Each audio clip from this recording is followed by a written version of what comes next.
పడ్డామంటే చీకట్లో పడ్డట్టే, నరకానికి పడ్డట్టే, నరకంలో పడ్డట్టే. అంతే కదండి. మనం ట్యూబ్ లైట్ వేస్తాము, ఈ లైట్ కొంత దూరమే ఉంటుంది కదా, కొంత దూరమే పనిచేస్తుంది. ఇంకా కొంత దూరం నడుచుకుంటూ వెళ్ళిపోతే చీకట్లో కలిసిపోతారు అక్కడ లైట్ లేకపోతే.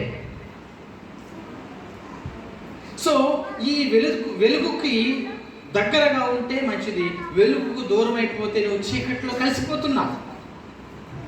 అలాగే ప్రభు పాదాల దగ్గర ఉంటే నీకు సంతోషం, సమృద్ధి, సమాధానం.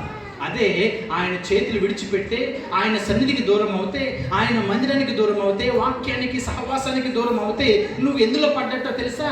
చీకట్లో పడ్డట్టు, నరకంలో పడ్డట్టు, శాపంలో పడ్డట్టు, రోగంలో పడ్డట్టు, సాతాను యొక్క వలలో చిక్కుకొని పోయినట్టే. ఆమె చెప్పండి గట్టిగా. అందుకనే బుద్ధి తెచ్చుకొని, ఆ కుమారుడు ఏం చేశాడంట? బుద్ధి తెచ్చుకొని నేను నా తండ్రి ఇంటికి తిరిగి వెళ్ళుదును అనుకున్నాడంట.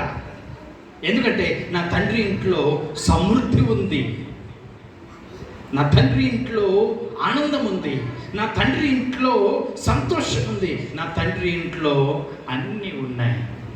ప్రేమ ప్రపంచం అది. ఆమేన్. ఇది లోకంలో లేదు.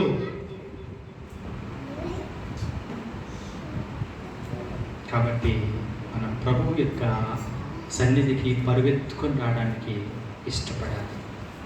Praise lord. మరి ఈరోజు ఒక వాక్యం